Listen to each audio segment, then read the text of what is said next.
You're not sad because life is hard. You're sad because of how you're living it.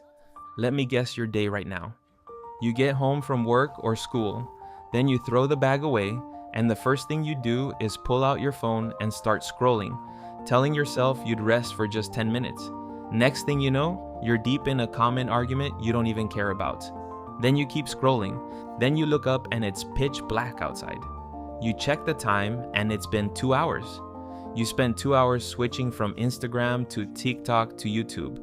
And the craziest part is all this time you didn't even enjoy it. You just wanted the day to end. Then you stare at the ceiling wondering why you feel so empty. Then you feel a little bit horny, so you jack off. Here's the thing people get wrong about being sad. They think it's supposed to look a certain way, like you're supposed to be crying or not wanting to leave your bed. But that's not what it actually looks like for most people anymore. You still laugh at whatever gets sent in the group chat. You still show up to your shift or class or practice. If somebody stopped you right now and asked, "You good?" you'd say, "Yeah, I'm good," before you even thought about it. But then you're lying in bed and there's this flat feeling that just sits there. Nothing bad happened today. You can't even point to one thing. It just felt off the whole time, like you were going through the motions instead of actually being there for any of it. I think that's the scary part. When someone's obviously going through it, people notice, people check on them. But when you're just kind of numb, nobody notices. Not your friends, not your family, not even you. And if I had to put a name on that feeling, it's not depression, but it's not fine either. It's just emptiness. You're not really up, you're not really down, you just feel empty. And that's honestly worse in a way, because at least when something's clearly wrong, you can point to it and deal with it. But emptiness doesn't come with a reason. So you don't even question it. You just assume this is what everyone feels like. You assume this is just what being a teenager is, or what having a job is, or what life is now. So you never actually stop to fix it, because in your head, there's nothing to fix.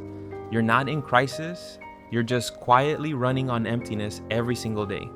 Maybe you think the fix is more plans, more parties, more money, more stuff to do on the weekend. So you keep chasing more, thinking that's gonna be the thing that finally makes you feel good. But think about it. You've probably had a weekend where everything lined up. You hung out with people, you had free time, maybe you even had a good time in the moment, and you still went to bed the next day feeling just as empty. It was never about needing more stuff happening. It's about needing a life that doesn't feel bad the second it goes quiet.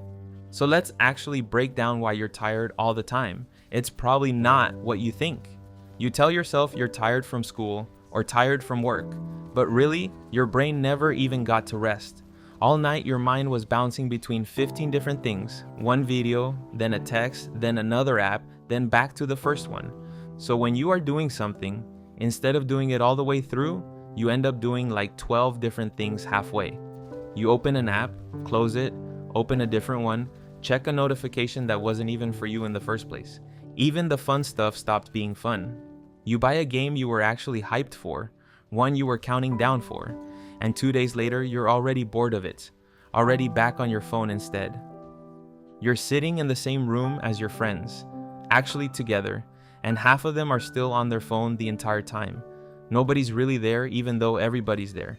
And then you count down the entire week for the weekend to finally come, and by Sunday afternoon, you somehow feel worse than you did on a random boring Tuesday. So if literally everything feels less fun than it used to, that's not a coincidence. That's your brain telling you something's actually wrong with how you're living, not with what you have. And this is usually where people start blaming the wrong thing. You start thinking, maybe something's actually wrong with me, or maybe I'm just built different. And look, I'm not saying nobody's actually dealing with something deeper, because some people genuinely are. That's not what I'm talking about here. But for a lot of us, it's actually way simpler than that. It's not some deep psychological thing. It's just that the actual hours of your day don't feel good to be inside of. That's it. That's the whole problem. So if it's not about needing more stuff, more excitement, or more plans, then what actually is happiness? Because at this point, you'd think if you just had a more exciting life, you'd feel better. But honestly, I think happiness is way closer to peace than people think. It's not about planning something exciting for the weekend or having something to look forward to every single day just to feel normal. It's being able to sit in a quiet room by yourself and not immediately need noise, not immediately need your phone in your hand just to feel okay. It's waking up and not mentally flinching at the thought of the day ahead of you. It's being able to actually enjoy small stuff again, like actually tasting your food instead of eating while scrolling. Actually listening to a song instead of having it play in the background while you're doing 5 other things. That's it. That's what it actually feels like when your life is normal. It's not loud or exciting, it's just quiet, and it's just yours. So here are some things that I think you should fix in life if you feel this emptiness. Stop reaching for your phone the second there's silence. That's the reflex you gotta break. Think about it. How many times a day do you feel even a second of quietness? And instead of just sitting in it, your hand is already grabbing your phone. You're not even bored yet, you just can't let the silence exist for more than 2 seconds. That's the problem. The silence isn't the enemy here. It's actually the thing that lets your brain reset. It's the thing that lets your thoughts actually catch up to you. But if you kill it every single time it shows up, your brain never gets the chance to breathe. And then you wonder why you feel foggy and fried all the time. You gotta actually sit in the quietness sometimes, even if it feels uncomfortable at first. That discomfort is just your brain detoxing from being overstimulated all day. Second one, do real life activities. And I mean actually real, not the version you watch other people do. Go outside for a walk without your phone in your hand the whole time. Actually work out instead of watching a gym edit and calling it motivation. Cook something for yourself instead of ordering food and scrolling while you wait.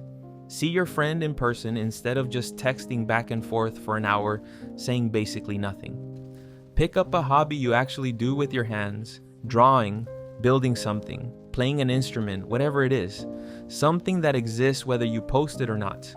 Something nobody has to see for it to count. Because here's the thing. The version of life you watch on your screen is never gonna feel as good as the version you actually live. You can watch 1,000 videos of people traveling, working out, hanging with friends, and none of it is gonna give you what 1 hour of actually doing it yourself will give you. And the third one, stop lying to yourself about what you're magically gonna start doing tomorrow. You keep telling yourself, I'll start the gym tomorrow, I'll do the assignment tomorrow, I'll fix my sleep schedule starting tomorrow. But you're not gonna wake up a different person tomorrow. You're gonna have the exact same excuses, the exact same tiredness, the exact same phone in your hand, unless you actually change something right now instead of pushing it off again. And every time you say tomorrow and don't follow through, you're not just delaying the task. You're teaching yourself that your own word doesn't mean anything. That's the thing quietly wrecking your trust in yourself, saying, I'll start tomorrow, over and over and never actually starting until you don't even believe yourself anymore when you say it.